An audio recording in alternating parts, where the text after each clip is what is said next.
بسم اللہ الرحمن الرحیم۔ السلام علیکم ورحمۃ اللہ وبرکاتہ۔ آج ایک اور نئے لفظ کے ساتھ یعنی لاقط الصوت۔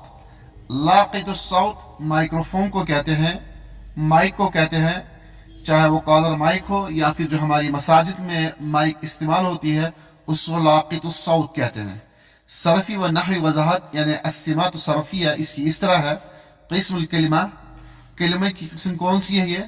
یہ اس میں مرکب ہے، یہ ترکیب اسمی جس کو ہم مسکوک کہتے ہیں، یعنی کہ عربی زبان کی اصطلاح میں اس ناؤن کو یا اس اسم کی قسم کو ہم مسکوک کہتے ہیں، یا پھر ہم انگلش میں اس کو کمپاؤنڈ ناؤن کہتے ہیں۔ کمپاؤنڈ ناؤن یعنی کہ یہ صرف عربک زبان کے ساتھ مخصوص نہیں ہے، یا پھر کسی اور زبان کے ساتھ بھی آپ دیکھ سکتے ہیں، چاہے وہ اردو زبان ہو یا پھر انگریزی زبان ہو یا پھر پرشین لینگویج ہو، فارسی زبان ہو، ہر زبان میں یہ کمپاؤنڈ ناؤنز پائے جاتے ہیں جس کو ہم اسے مرکب کہتے ہیں یا ترکیب الاسمیون کہتے ہیں۔ جیسے کہ میں نے آپ لوگوں کو اس سے پہلے بھی آپ کی خدمت میں عرض کیا تھا کہ انگلش میں بھی ہم بہت سارے ایسے الفاظ کو جو ہے مکس اپ کرتے ہیں، جوڑ دیتے ہیں، تو وہ ایک مخصوص مفہوم اور معنی پہ دلالت کرتا ہے، حالانکہ وہ دو ورڈ کا مجموعہ ہوتا ہے۔ جیسے کہ یہاں پہ ڈش اور واشر، یہ الگ دو ورڈز ہے، لیکن ان کو جو ہے کمپاؤنڈ کیا گیا ہے، ان کو مکس اپ کیا گیا ہے تو ڈش واشر کہلائے گا۔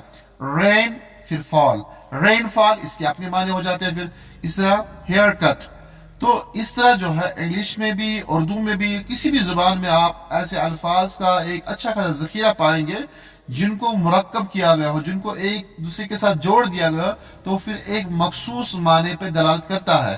جیسے کہ میں نے کہا ہے کہ مسکوک اس لفظ کو کہا جاتا ہے جس کو دو یا دو سے زیادہ الفاظ پہ بنایا گیا ہو اور کسی مخصوص معنی کے لیے تیار کیا گیا ہو، یعنی دو یا دو سے زیادہ الفاظ کے مجموعے کی تفصیل جو اکثر ایک نئے معنی کی نشاندہی کرنے کے لیے ایک ساتھ استعمال ہوتے ہیں اس کو مسکوک کہتے ہیں۔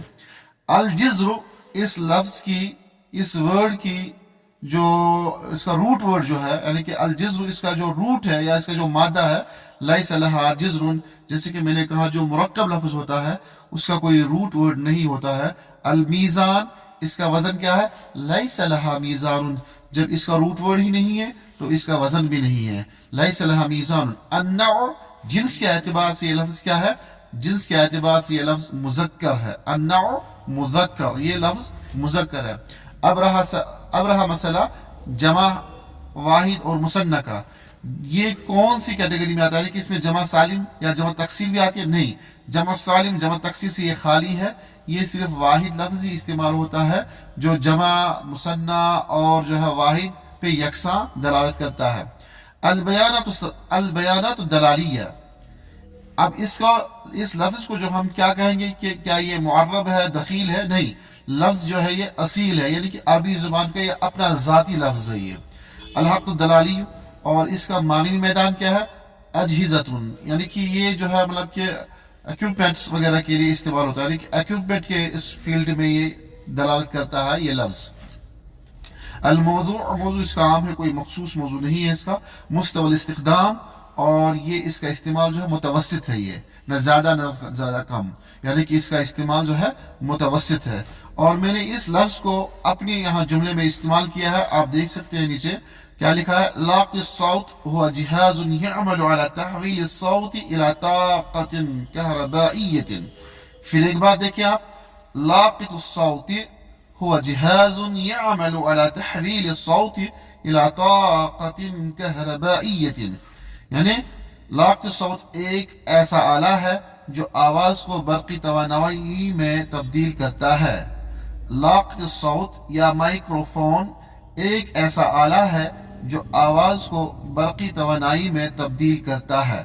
یاد رکھیے گا اس لفظ کو، لاقط الصوت مائکروفون، اپنی تقریر اور اپنی تحریر میں ضرور اس کو استعمال کریے گا اور اس لفظ کو یاد رکھیے گا۔ شکریہ، السلام علیکم ورحمۃ اللہ وبرکاتہ۔